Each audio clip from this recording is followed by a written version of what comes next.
mejores. Me contaron que había una fábrica que hacía objetos de plástico que estaba buscando obreros y me insistieron en que si trabajaba duro podía llegar a convertirme en capataz. Me sentí muy nervioso ante las posibilidades de futuro que me ofrecía ese empleo y creí que mis esfuerzos se verían recompensados. Mis compañeros y yo fuimos inmediatamente a presentarnos en la fábrica. Ante mi gran sorpresa, resultaba muy fácil conseguir un empleo en esa fábrica. No te hacían ninguna pregunta ni tampoco te hacían superar un examen o un test. Lo único que tuvimos que hacer fue entregarles nuestros carnés de identidad para que nos registraran y rellenar una serie de impresos. Así que me convertí en obrero de la fábrica de plásticos Liuge de Shenzhen. Muy pronto descubrí que los conocimientos de electrónica que había adquirido en la escuela no me servían para nada en esta fábrica de plásticos, pero no tenía ninguna otra opción porque necesitaba ese empleo para poder vivir. Todos vosotros acabáis de llegar de vuestra casa, de vuestros pueblos natales. Nuestra fábrica no os va a engañar, eso os lo puedo asegurar. Todos y cada uno de vosotros debéis obedecer las órdenes que os dé vuestro capataz, porque de lo contrario se os despedirá en ese mismo instante. Vuestro sueldo se basará solamente en las primas de producción. De modo que si trabajáis muy duro y durante más horas, a fin de mes podréis llegar a cobrar hasta 50 o 60 dólares americanos. El 7 de abril de 1999, mis dos compañeros de clase y yo partimos de nuestro pueblo natal y nos vinimos a Shenzhen. Pagamos 50 dólares USA a un intermediario para que nos llevase a un mercado de trabajo. Allí nos dijeron que Shenzhen era muy diferente al pueblo donde habíamos nacido y habíamos vivido hasta entonces, que no era fácil encontrar un empleo y que te podías considerar afortunado si conseguías encontrar trabajo pronto. Esa misma tarde, uno de mis compañeros de clase consiguió un empleo en una fábrica donde le informaron que necesitaban algunos obreros para trabajar en una taladradora. En aquella época, yo no tenía ni la menor idea de lo peligrosa que podía ser una de esas máquinas taladradoras. Cuando me enteré de que necesitaban obreros, les pedí a los del mercado de trabajo que me pusieran en contacto con la fábrica y ellos accedieron a hacerlo. De modo que esa misma tarde me presenté en la fábrica. Aquel día la fábrica nos aceptó a las 3 personas que nos presentamos a pedir trabajo.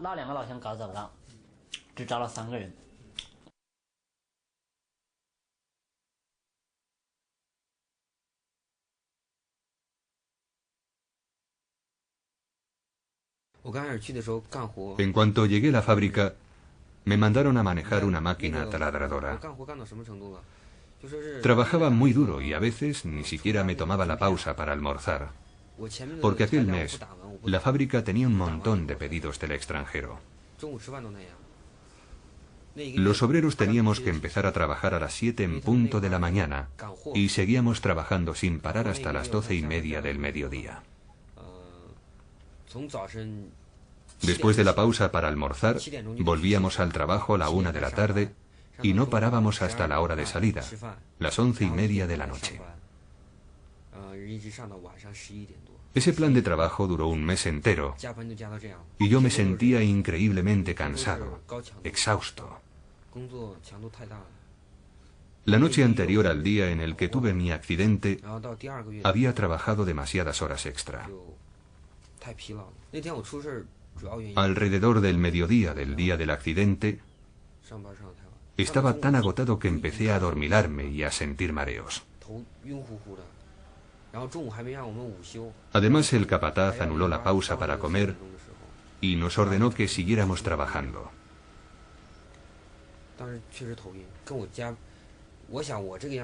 Para cuando dieron las 3 de la tarde, yo me sentía cada vez más y más mareado.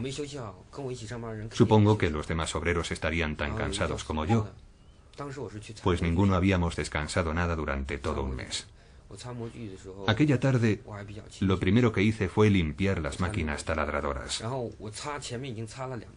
No ocurrió nada mientras limpié las 2 primeras máquinas, y entonces me dispuse a limpiar la tercera. Le dije al obrero que la manejaba que se tomara un descanso, porque era necesario que limpiase la máquina.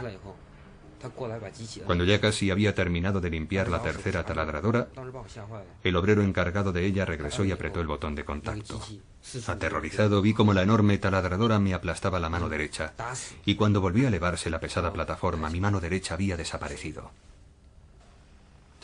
Mi compañero sabía muy bien cómo manejar la taladradora cumpliendo con todas las normas de seguridad, pero estaba muy cansado. Muy a menudo veía a los operarios de las máquinas que se quedaban casi dormidos mientras estaban trabajando. Y después de haber estado manejando una taladradora durante 2 semanas, sin descanso, apretar el botón de contacto se había convertido en un acto reflejo. Cuando una persona está muy cansada, es muy normal que actúe siguiendo esos actos reflejos de forma natural.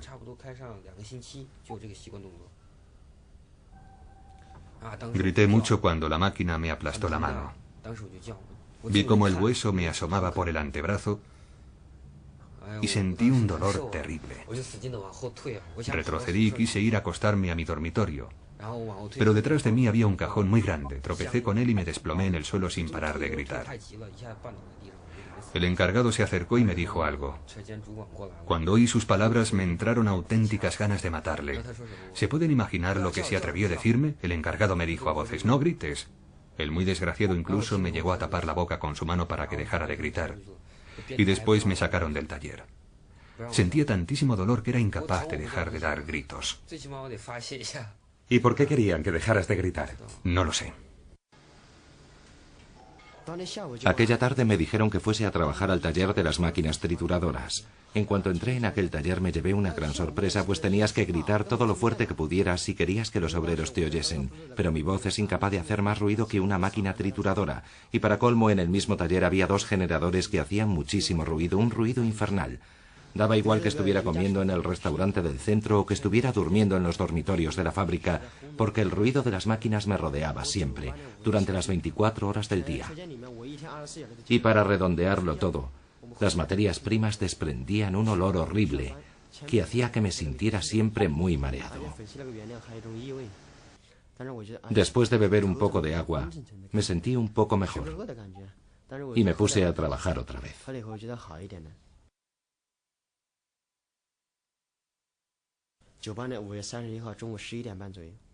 Después de triturar los muñecos de Papá Noel descartados en la selección de material, me puse a triturar unos cestos de plástico, porque las figuras de Papá Noel llevan varios colores, y los cestos de plástico son blancos. Siguiendo el proceso habitual de operación de la máquina, paré el motor y esperé 1 minuto.